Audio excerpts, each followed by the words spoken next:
AQSh Eronga hujum qildi. 3-jahon urushi boshlandimi? Dunyo siyosat maydonida voqealar keskin o'zgarib bormoqda. Isroil-Eron urushiga Amerika Qo'shma Shtatlari ham rasman qo'shildi.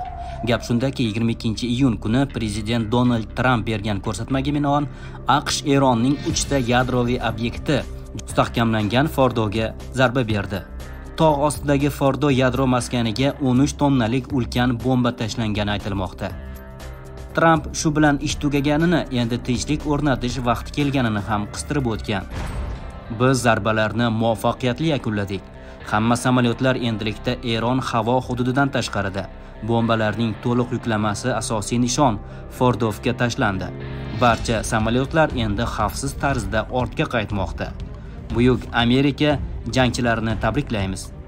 Bunday ishni dunyodagi boshqa hech bir harbiy kuch bajara olmasdi. Endi tinchlik vaqti, deb yozgan AQSh prezidenti. Aytish kerakki, tarmoq foydalanuvchilari Trampga uning 2013-yilda yozilgan tweetini ham eslatishdi. O'shanda u Obamaning bir kun kelib o'z kuch-qudratini namoyish etish maqsadida Eronga hujum qilishini prognoz qilgan edi.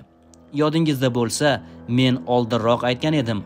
Obama qachonlardir Eronga hujum qilib, o'zining qanchalik qat'iyatli ekanini ko'rsatadi, deb yozgan edi Tramp. Bu hujumdan keyin Eron ham javob o'laroq Isroilga kamida 30 ta raketa uchirgan. Hayfa va Tel Avivdagi aholi yashaydigan hududlarda kuchli portlashlar sodir bo'lgan.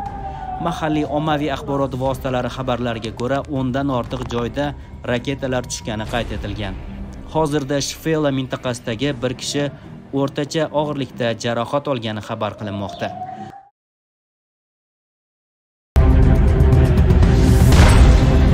Pentagon rahbari AQShning Eronga yo'llangan zarbalari yakunlari bo'yicha matbuot anjumani ham o'tkazdi. Harbiy idora rahbari Pit Herksning so'zlariga ko'ra, yarim tun bolg'asi nomli Amerika operatsiyasi natijasida Eronning yadroviy ambitsiyalari to'liq yo'q qilingan. Uning qo'shimcha qilishicha, operatsiya Eron qo'shinlariga yoki tinch aholiga qarshi yo'naltirilmagan.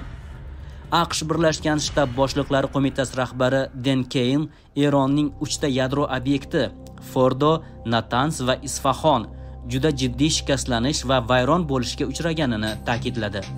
U Tramp avval ishlatgan yo'q qilindi so'zini takrorlamadi, deb yozishmoqda ommaviy axborot vositalari. Operatsiya oqibatlarini to'liq baholash uchun vaqt kerak bo'ladi.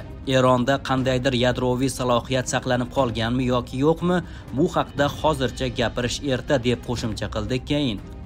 Harbiylarning aniqlik kiritishicha, Reuters agentligi xabar bergan Tinch okeani ustidan B-2 bombardirovkachilarining bir qismining o'tkazilishi chalg'itish manyovri bo'lgan. Eronga urilgan zarbalarda 7 ta B-2 bombardirovkachi ishtirok etgan. Ular AQSh materigidan uchib o'tib, Atlantika va O'rta Yer dengizi orqali nishonga yetib borgan. Jami AQSh 75 ta yuqori aniqlikdagi boshqariladigan quroldan, jumladan 14 ta bunkerga qarshi ilk bor GBU 57 harbiy texnikalardan foydalangan. Eronning bosh diplomati, tashqi ishlar vaziri Abbos Aroqchi AQSh bilan diplomatiyaga qaytish chaqiriqlariga qat'iy javob qaytardi va Eronning yadro obyektlariga urilgan zarbalar diplomatiya imkoniyatlarini yo'q qilganini ta'kidladi. O'tgan haftada biz AQSh bilan muzokaralar olib bordik. O'shanda Isroil bu diplomatiyani buzishga qaror qildi. Bu haftada biz E3 Yevropa bilan muzokaralar o'tkazdik. O'shanda ham AQSh bu diplomatiyani buzishga qaror qildi. Siz qanday xulosa chiqardingiz, deb yozdi u X ijtimoiy tarmog'ida. Voqealar rivojini kuzatishda davom eting.